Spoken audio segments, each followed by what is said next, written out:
गुरुर्ब्रह्मा गुरुर्विष्णुः गुरुर्देवो महेश्वरः गुरुः साक्षात् परं ब्रह्म तस्मै श्रीगुरवे नमः। वागर्धाविव सम्पृक्तौ वागर्धप्रतिपत्तये जगतः पितरौ वन्दे पार्वती परमेश्वरौ। आपदामपहर्तारं दातारं सर्वसम्पदां लोकाभिरामं श्रीरामं भूयो भूयो नमाम्यहम्। श्रीरामचन्द्रं श्रितपारिजातं सीतामुखाम्बोरुहचञ्चरीकः समस्तकल्याणगुणाभिरामः निरन्तरं मङ्गलमातनोतु।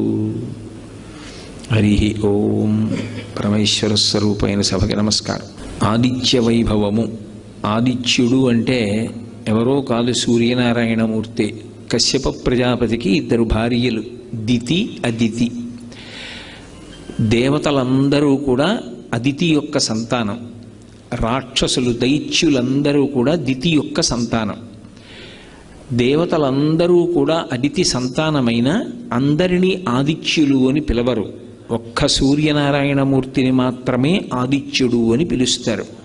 అంటే కడుపారనెవ్వాని కన్న తల్లి అని ఇంతమంది బిడ్డల్ని కన్నా సూర్యనారాయణమూర్తి తీసుకొచ్చినంత గౌరవాన్ని, ఆయన లోకహితం కోసం పడేటటువంటి శ్రమని ఇతరమైనటువంటి దేవతాస్వరూపములు ఏవీ కూడా చూపించినటువంటి కారణం చేత తల్లి అదితి తన పేరు చేత పిలవబడడానికి ఒక్క సూర్యనారాయణమూర్తి విషయంలోనే ఎక్కువ ప్రీతి చూపించింది. సూర్యనారాయణమూర్తి తల్లి యొక్క పరిపూర్ణమైనటువంటి ప్రేమకి, తల్లి యొక్క సంతృప్తికి కారణమైనటువంటి వాడు. అందుకే తల్లి పేరు తనకి పుణికి పుచ్చుకున్నాడు, ఆదిత్యుడు అని పిలువబడ్డాడు. ఆ సూర్యనారాయణమూర్తి విషయంలో ఒక విశేషం ఉంది. ఆయన సువతి ప్రేరయతి వ్యాపారేష్వితి సూర్య అని ఆయన గురించి అమరకోశం వ్యాఖ్యానం చేస్తుంది. ఆయన కేవలం ఏదో వెలుగుల ముద్ద ఒక్కటే కాదు, సమస్త జీవులను వాళ్ళు చెయ్యవలసినటువంటి కార్యకలాపముల వైపుకి ఉన్ముఖం చేస్తాడు. ఆ చైతన్య స్ఫూర్తినిస్తాడు. అందుకే సూర్యుడు అంటే కేవలముగా ఏదో ఒక కాంతి ముద్ద మాత్రమే కాదు, ఆయన పరబ్రహ్మస్వరూపం. ఈ కంటితో చూడడానికి వీలైనటువంటి పరబ్రహ్మస్వరూపం లోకంలో సూర్యుడు ఒక్కడే. అందుకే ఉపాసనా విధానంలో సూర్యనారాయణమూర్తి గురించి ఒక ప్రత్యేకమైనటువంటి విషయాన్ని ప్రస్తావన చేస్తారు. సాధారణంగా మనం పూజ చేసేటప్పుడు మనసు నిలబడడానికి ఎదురుగుండా ఏదో ఒక మూర్తిని ఉంచుకుంటాం. ఏదో విఘ్నేశ్వర మూర్తో, లేకపోతే సుబ్రహ్మణ్యుడో, పార్వతీ పరమేశ్వరులో, లక్ష్మీనారాయణులో ఏదో ఒక మూర్తిని ఉంచుకుంటాం. కానీ నేను ఏదో ఒక ఊరు వెళ్ళాను అనుకోండి, నాతో ఒక భగవన్మూర్తిని, ఒక పటాన్నో దేన్నో తీసుకెళ్ళడం మర్చిపోయాను. అప్పుడు నేను పూజ చెయ్యాలి అంటే ఎలా పూజ చెయ్యాలి అని అడిగితే ఉపాసనా విధానంలో ఒక విశేషాన్ని చెప్పారు. సూర్యనారాయణమూర్తి వంక చూస్తూ పూజ చేస్తే చాలు, ఏ మూర్తి అక్కర్లేదు, ఏ మూర్తి దగ్గర ఉండవలసినటువంటి అవసరం లేదు. సూర్యుడు ప్రత్యక్షమైనటువంటి భగవత్ స్వరూపం, పరబ్రహ్మస్వరూపం. అటువంటి పరబ్రహ్మస్వరూపమైనటువంటి సూర్యనారాయణమూర్తి కన్నుల ముందు ప్రకాశిస్తూ దర్శనమిస్తూ ఉండగా ఏ మూర్తి యొక్క అవసరం లేకుండా, అంటే నా ఉద్దేశ్యం ఇంటి వద్ద ఉన్నప్పుడు అని కాదు, ఏదైనా ఊరు వెళ్ళినప్పుడు దగ్గర భగవన్మూర్తి లేనప్పుడు పూజ చెయ్యవలసి వస్తే సూర్యుణ్ణి దృష్టిలో పెట్టుకుని పూజ చేసేయచ్చు. ఆ పూజ పరిపూర్ణమైపోతుంది. అంత గొప్ప శక్తి ఒక్క సూర్యోపాసన విషయంలో సూర్యనారాయణమూర్తి యొక్క దర్శనం చేత సూర్య ఆరాధనగా, మూర్తి లేకుండా ఆరాధనని శాస్త్రం అంగీకరించింది. ఎవ్వడు సృజించు ప్రాణుల ఎవ్వడు రక్షించు త్రుంచు ఎవ్వడనంతుండెవ్వడు విభుడెవ్వడు వాడి విధమున మనుచు బినుచు హేలారతుడై అంటారు పోతన గారి భాగవతంలో. ఈ సమస్త సృష్టిని ఎవరు చేస్తున్నాడో, ఈ చేసినటువంటి సృష్టిని అంతటినీ కూడా ఎవరు నిలబెడుతున్నాడో, ఈ సృష్టిని అంతటినీ మళ్ళీ హేళగా ఎవరు లయం చేస్తున్నారో ఆయనే పరబ్రహ్మం. ఆయనే ఒకనాడు సృష్టికర్త బ్రహ్మగా కనపడతాడు. ఆయనే ఒకనాడు స్థితికర్త శ్రీ మహావిష్ణువుగా కనపడతాడు. ఆయనే ప్రళయకర్త అయినటువంటి మహేశ్వరుడిగా కనపడతాడు. కానీ సూర్యనారాయణమూర్తి దగ్గరికి వచ్చేటప్పటికి ఒక విశేషం ఉంది. పరబ్రహ్మస్వరూపం అనుభవంలోకి వస్తుంది తప్ప పరబ్రహ్మముగా ముగ్గురు మూర్తుల యొక్క కలయిక స్వరూపంగా కరచరణాదులు లేకుండా ఈ మాంస చక్షువుతో దర్శనం చేయడానికి వీలైనటువంటి వెలుగుల ముద్దయినటువంటి పరబ్రహ్మస్వరూపం ఏది అంటే ఒక్క సూర్యనారాయణమూర్తి. మిగిలిన వాళ్ళెవరినైనా సరే కరచరణాదులతో కూడినటువంటి మూర్తిని మనం ఒక విగ్రహంగా ఉపాసన చేస్తాం. ఒక్కొక్కసారి ఆయన అనుగ్రహిస్తే ఏ రూపంలో మనం ఆరాధన చేశామో ఆ రూపంలో దర్శనాన్ని ఇస్తూ ఉంటాడు. వేదాహమేతం పురుషం మహాంతం ఆదిత్యవర్ణం తమసస్తుపారే సర్వాణి రూపాణి విచిత్య ధీర నామాని కృత్వాభివదన్ యదాస్తే అంటారు. ఎవరెవరు ఏ రూపంలో చూడాలని కోరుకున్నారో వాళ్ళకి ఆ రూపంలో అనుగ్రహిస్తాడు. పరిత్రాణాయ సాధూనాం వినాశాయ చ దుష్కృతాం ధర్మ సంస్థాపనార్థాయ సంభవామి యుగే యుగే. పరమ భాగవతోత్తములైనటువంటి వారు అంతటా నిండిపోయినటువంటి ఆ పరబ్రహ్మాన్ని ఒక రూపంతో చూడాలి అని కోరుకున్నప్పుడు ఘనీభవించినటువంటి నీతి ముద్దల ఒక రూపాన్ని తీసుకుని ఆ రూపంతో దర్శనాన్ని ఇస్తాడు. నిజానికి అలా రూపంతో ఆయన పరిమితం అయిపోయాడు అన్నది సిద్ధాంతం కాదు. అలా కరచరణాదులతో ఒక రూపంలో దర్శనమివ్వగలడు తప్ప పరబ్రహ్మస్వరూపంగా ఆయన ఉనికి అనుభవమునకు అందుతుంది. అద్వైతానుభూతిగా అనుభవంలో అందుతుంది ఆ పరబ్రహ్మం.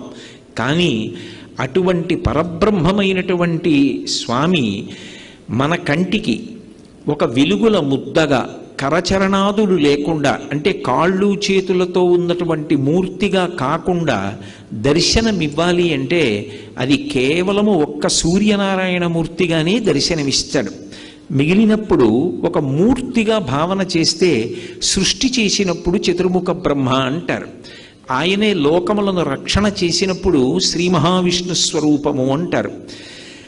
జ్ఞానాన్ని ఇచ్చి అజ్ఞానాన్ని లయం చేసేస్తే పరమ కారుణ్యము కలిగినటువంటి పరమశివస్వరూపంగా మహేశ్వరుడిగా కీర్తిస్తారు. కానీ ఈ ముగ్గురు మూర్తులు కూడా ఒక్క సూర్యనారాయణమూర్తి యొక్క తేజస్సు మారణంలో మనకి అనుభవంలో దర్శనమిస్తాడు. ఎలా అంటే ఆయన ఉదయేతు బ్రహ్మణో రూప, ఉదయకాలంలో ఉండేటటువంటి సూర్యనారాయణమూర్తి యొక్క బింబం ఏదుందో ఆ బింబాన్ని బ్రహ్మగారిగా సృష్టి చేసేటటువంటి చతుర్ముఖ బ్రహ్మ యొక్క కాంతిగా అందరూ కూడా భావన చేస్తారు. ఎందుకని అంటే బ్రహ్మగారి యొక్క ఇల్లాలు బ్రాహ్మి. బ్రాహ్మి అంటే సరస్వతీదేవి. సరస్వతీదేవి యొక్క కటాక్షము కలుగుట అన్న మాటకు అర్థం ఏమిటంటే తెలియని విషయము తెలియుట దగ్గర ప్రారంభమై వివేకమునందు పరిసమాప్తమగుట. విషయాన్ని తెలుసుకుంటూ వెళుతున్నాను అనుకోండి, ఏదో ఒక విషయం గురించి బాగా ఆలోచించాను, ఇప్పుడు నాకు అర్థమైంది అంటాను. ఇలా తెలుసుకుంటూ వెళ్ళేటటువంటి ప్రక్రియ సరస్వతీ కటాక్షం. చిట్ట చివరికి ఇది ఎక్కడ పూర్తయిపోవాలి అంటే చిరంజీవన్నీవ క్షపిత పశుపాశం వ్యతికర పరానందాభిక్యం రసయతి రసం తద్భజనవాన్ అంటారు శంకరాచార్యులు వారి సౌందర్యలహరిలో. చిట్ట చివరికి వివేకం కలగాలి. వివేకము అన్న మాటకు అర్థం ఏమిటంటే నిత్యానిత్య వస్తు వివేకం. ఏది ఎప్పుడూ ఉండేటటువంటి శాశ్వతమైనది, ఇది నిత్య వస్తువు, ఇది కదలదు, ఇది ఎప్పుడూ ఉంటుంది, ఇది శాశ్వతం. ఇంకొకటి జగత్, అది ఎప్పుడూ ఉండేది కాదు, అది ఒకనాడు ఉంటుంది, ఒకనాడు వెళ్ళిపోతుంది. ఈ జగత్తు ఉన్నా లేకపోయినా ఆయన మాత్రం ఉంటాడు. లోకంబులు లోకేశులు లోకస్తులు తెగిన తుది అలోకంబగు పింజీకటి కావల యవ్వండే కాకృతి వెలుగు అతనిని సేవింతున్నట్టారు పోతన గారు భాగవతంలో. ఈ లోకాలు, లోకంలో ఉండేటటువంటి లోకేశులు, లోకస్తులు అంటే లోకములను పరిపాలించేవాళ్ళు, పరిపాలింపబడేటటువంటి వాళ్ళు, పాలకులు, పాలితులు, ఈ జగత్తు అంతా కూడా ప్రళయ జలముల యందు మునిగిపోయిన తరువాత కూడా ఏ ఒక్కడు కాంతి స్వరూపమై సూర్యచంద్రులతో సంబంధం లేకుండా ప్రకాశిస్తూ ఉంటాడో, నత్ర సూర్యోభాతి చంద్రతారకం నేమా విద్యుతో భాతి కుతూయమగ్ని త్వమేవ భాంతమనుభాతి సర్వం తస్య భాషా సర్వమిదం విభాతి అంటుంది ఉపనిషత్. చిట్ట చివరికి అందరూ ఎక్కడికి చేరిపోవాలి అంటే ఆయనకి దగ్గరికి చేరిపోవాలి. నదులు ప్రవహించి ప్రవహించి ప్రవహించి చిట్ట చివరికి సముద్రమునందు కలిసిపోతాయి. సాగర సంగమం పవిత్రం. అందుకే అంతర్వేది సాగర సంగమ స్నానం అంత ప్రఖ్యాతి. ఓ శాస్త్రం చదువుకోవడం కానివ్వండి, ఒక కళ గురించి తెలుసుకోవడం కానివ్వండి, ఏదైనా సరే వీటికి తనంత తానుగా యోగ్యమైన కాలం ఏది అంటే సూర్యోదయం నుంచి 88 నిమిషములు వెనక్కి లెక్క పెట్టాలి. అలా వెనక్కి లెక్క పెడితే ఏ కాలము ఉంటుందో అది సరస్వతీ కటాక్షమునకు అత్యంత యోగ్యమైన కాలంగా ఋషులు నిర్ణయం చేశారు. బ్రాహ్మీ ముహూర్తము అంటారు. బ్రాహ్మీ అంటే బ్రహ్మ యొక్క శక్తి స్వరూపమైన సరస్వతి. ఆమె కటాక్షం ఉంటుంది వాతావరణంలో. అందుకే సుప్రభాతం కానీ, ప్రథమ దర్శనం కానీ, పూజ కానీ, సాత్వికమైనటువంటి విషయములను అనుష్ఠించడం కానీ అన్నీ కూడా బ్రాహ్మీ ముహూర్తంలో చేస్తాని. తెల్లవారుజామున లేచి కూర్చుని చదువుకో అంటారు. ఎందుకని అంటే ఆ తెల్లవారుజామున చేసేటటువంటి ప్రయత్నంలో మనకి ఆ సూర్యుని యొక్క శక్తి బ్రహ్మగారి యొక్క శక్తిగా, బ్రహ్మగారి అనుగ్రహంగా, బ్రహ్మ ఒకటి సరస్వతి ఒకటి కాదు, బ్రహ్మ బ్రాహ్మి వాళ్ళిద్దరూ కలిసే ఉంటారు. ఆ అనుగ్రహము ఆ కాలమునందు పరిఢవిల్లి ఉంటుంది. అందుకే ఉదయకాలమునందు సూర్యబింబాన్ని ఏ రూపంగా చూస్తారు అంటే బ్రహ్మస్వరూపంగా, సృష్టికర్త స్వరూపంగా చూస్తారు. అదే మధ్యాహ్నేతు మహేశ్వర. మధ్యాహ్న కాలం అయిందనుకోండి, ఆయనని మహేశ్వర స్వరూపంగా చూస్తారు. మధ్యాహ్నం మహేశ్వర స్వరూపము అన్న మాటకు అర్థం ఏమిటంటే ఆయన విశేషమైనటువంటి కాంతితో ఉంటాడు. అది ఎవరు భరించగలిగినటువంటి తేజస్సు కాదు. అంత తేజస్సు కలిగినటువంటి పరమాత్మ ఆయన అలా ప్రకాశిస్తుండగా ఇక ఎక్కడ చీకటి అన్నది ఉండడానికి వీల్లేదు. అంటే తమో గుణాన్ని, అజ్ఞానాన్ని పోగొట్టగలిగినటువంటి శివస్వరూపమై ప్రకాశిస్తూ ఉంటాడు. జ్ఞానదాత మహేశ్వర. అదే సూర్యబింబం సాయంకాలం ఉపాసన చేస్తున్నారనుకోండి, సాయంకాలే స్వయం విష్ణు. సాయంకాలం ఉండేటటువంటి సూర్యబింబం సాక్షాత్ విష్ణు స్వరూపంగా కీర్తింపబడుతుంది. ఇప్పుడు ఆయనే ఉదయకాలంలో బ్రహ్మ. అందుకే సూర్యుడికి ఉండేటటువంటి పేర్లు కూడా చాలా చమత్కారంగా ఉంటాయి. ఆయనకి మిహిర అని ఒక పేరు. మిహిర అంటే కేవలము కాంతిపుంజమని కాదు, ఈ భూమిని అంతటినీ కూడా తన నీటి చేత తడుపుతాడు. ఏదో నీటి చేత తడపడం ఒక్కటే కాదు, ఏ నీటి చేత తడుపుతున్నాడో ఆ తడిపిన కారణం చేత అంకురములు లోపల నుంచి పైకొస్తాయి. అప్పటి వరకు నామరూపాలు తెలియకుండా భూమి మీద పడిపోయి ఉండిపోయినటువంటి గింజలు ఆ నీరు తగిలిన కారణం చేత సుస్పష్టంగా గుర్తుపట్టడానికి వీలుగా ఒక అంకుర రూపంలో, ఒక మొక్క రూపంలో పైకొస్తుంది. అంటే ఆయన మిహిర అన్న పేరుతో సృష్టి చేస్తాడు. సృష్టికర్త అయి బ్రహ్మగారై ఉంటాడు. అదే స్వామి పూష అని ఒక పేరుతో ఉంటాడు. పూష అన్న పేరు కలిగినటువంటి సూర్యుడు ఈ లోకములన్నిటినీ కూడా రక్షణ చేస్తూ ఉంటాడు. ఆయన అనుగ్రహం లేదనుకోండి అసలు ప్రాణుల యొక్క ఆరోగ్యం నిలబడదు. అందుకే ఆరోగ్యం భాస్కరాది చేత్ అని పేరు. ఆరోగ్యమునకు కారణం ఎవరు అంటే ఒక్క సూర్యబింబమే. ఆయన నుంచి వచ్చేటటువంటి వెలుతురు వలన, ఆ కాంతి కిరణముల వలన ఆరోగ్యం నిలబడుతుంది. ఇప్పుడు ఆధునిక కాలంలో వైద్యులు, శాస్త్రవేత్తలు కూడా అంగీకరిస్తున్నారు. సూర్య భగవానుడి యొక్క కిరణములలో ఉండేటటువంటి విటమిన్ డి వలన ఎముకలకు పుష్టి కలుగుతుంది, శరీరం పెరుగుతుంది అని అంగీకరిస్తున్నారు. కాబట్టి ఆయన లోకములకంతటికీ కూడా పోషకుడై రక్షణ కల్పిస్తాడు. సూర్యకిరణములు తగలని చోట ఒక మొక్క ఉంచారనుకోండి, ఆ మొక్క వడిలిపోతుంది, మాడిపోతుంది, ఆ మొక్క పెరగదు. సూర్యకిరణములలో ఉన్నటువంటి శక్తిని తీసుకుని చెట్లు తమ ఆకులలో పత్రహరితాన్ని తయారు చేసుకుంటాయి. ఆ పత్రహరితమును ఆహారంగా ఉంచుకుని చెట్లు వృద్ధిలోకి వస్తాయి. ఆ చెట్లు కాసినటువంటి కాయలు, వాటి పళ్ళు, ఆకులు, వాటి వేర్లు, వాటి కాండం అవి మనకి ఆహారం. అది ఒక్క మనుష్యులకే కాదు, సమస్త ప్రాణికోటికి. ఆ విధంగా ఆయన లోకములనన్నిటినీ కూడా పోషిస్తున్నాడు, లోకములను రక్షిస్తున్నాడు. సూర్య కిరణముల చేత ఎన్నో సూక్ష్మాంగ జీవులు నశించిపోతుంటాయి. సూర్య కిరణముల చేత తప్తమైన పదార్థములు ఏ ఉంటాయో అవి చాలా కాలం నిలవ ఉంటాయి. దుర్గంధం రాకుండా నిలవ ఉండేటట్టుగా ఒక పదార్థాన్ని తయారు చేయగలిగినటువంటి శక్తి సూర్య కిరణములకు ఉన్నది. ఆ ఒడియాలు పెట్టినప్పుడు ఆ తడితో, ఆ పిండితో కలిపి ఆ గుమ్మడి ముక్కల్ని, ముద్దగా ఉన్న వాటిని తీసుకెళ్ళి సూర్యకిరణములలో తప్తం చేస్తే అవి గట్టిపడి ఎండిపోయిన తర్వాత డబ్బాలో పెట్టి మూత పెట్టి నెలలు ఉంచినా సరే అవి ఏ విధమైనటువంటి దుర్గంధాన్ని పొందవు, అందులోంచి చెడు వాసన రాదు. సరికదా? ఎన్నాళ్ళైన తరువాత మీరు మళ్ళీ వాటిని వేయించుకుని తిన్నా అవి ఔషధీ విలువలను కలిగి ఉంటాయి. అలాగే మామిడికి సంస్కృతంలో ఒక విశేషమైన పేరు రసోవై సహ అంటారు. రసోవై సహ అంటే భగవంతుడు. రసాలము మామిడి చెట్టు, భగవంతుడి పేరు కలిగిన చెట్టు మామిడి చెట్టు. దాని ఆకులు శుభకార్యానికి చిహ్నం, దాని కాయలు, దాని పళ్ళు విశేషమైనటువంటి ఔషధీతత్వం.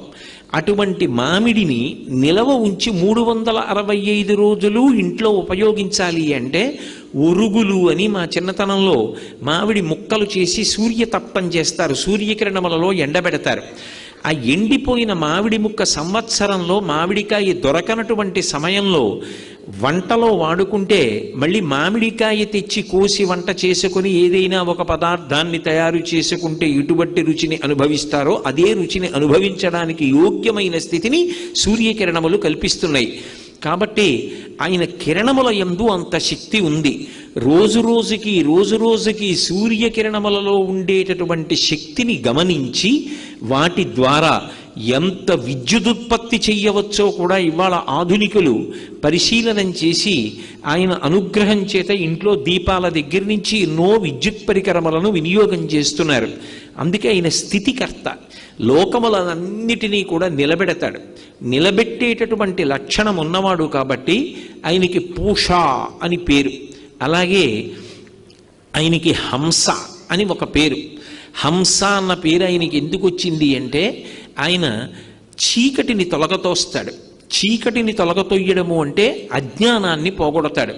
సూర్యుడు ఉదయించాడు అనుకోండి, ఉత్తర క్షణంలో చీకటి అనేటటువంటిది ఉండడానికి వీల్లేదు. ఇంకా సూర్యోదయమైనది ఇక చీకటి ఉండదు. సూర్యోదయమైనది చీకటి పోయినది కాదు, అసలు సూర్యుడు వచ్చాడు చీకటి ఉండే అవకాశమే ఉండదు. చీకటిని పోగొట్టడం సూర్యుని యొక్క ప్రధానమైనటువంటి లక్షణం. అజ్ఞానాన్ని పోగొట్టడం, జ్ఞానం ఇవ్వడం శంకరుని యొక్క లక్షణం. జ్ఞానదాత మహేశ్వర అని. అందుకే హంస అన్న పేరు చేత జ్ఞానాన్ని ఇస్తాడు. లోకంలో ఆరోగ్యం కావాలి అంటే ఎవరైనా ఎవరిని ఉపాసన చెయ్యమని చెప్తారు అంటే సూర్యనారాయణమూర్తిని ఉపాసన చెయ్యండి అంటారు. ఇప్పటికీ పిల్లల దగ్గర నుంచి పెద్దల వరకు సూర్య నమస్కారాలు చేస్తారు. ఆ సూర్య నమస్కారాల్లో కేవలం 10 విధములైనటువంటి భంగిమలతో చేసే నమస్కారాలు ఉన్నాయి. అవి తేలికగా చెయ్యడానికి వీలుగా ఉంటాయి. ఆ సూర్య నమస్కారం చెయ్యడం కేవలము శరీరమునకు ఆరోగ్యం ఇవ్వడానికి ఒక్కదానికే కాదు, ఆ సమయంలో సూర్య బింబాన్ని ఉపాసన చేస్తారు మనసుతో. ఆ ఉపాసన చేసిన కారణం చేత దృష్టి నిలబెట్టడం కూడా అలవాటు అవుతుంది. దృష్టిని కేంద్రీకరించడం, ఒక విషయాన్ని పరిశీలిస్తున్నప్పుడు, ఒక విషయాన్ని చదువుతున్నప్పుడు, ఒక విషయాన్ని వ్రాస్తున్నప్పుడు దృష్టిని దాని మీదే కేంద్రీకరించగలిగినటువంటి శక్తి దేని వలన ఉత్పన్నమవుతుంది అంటే కేవలముగా ఆ సూర్య నమస్కారముల యందు శరీరము చేసేటటువంటి అనేక రకములైన వ్యాయామ ప్రక్రియ చేత ఆరోగ్యం పొందడమే కాకుండా మనసుని సూర్యబింబము యొక్క కదలికల మీద నిలబెట్టినటువంటి కారణం చేత కేంద్రీకరణ శక్తి కూడా పెరుగుతుంది.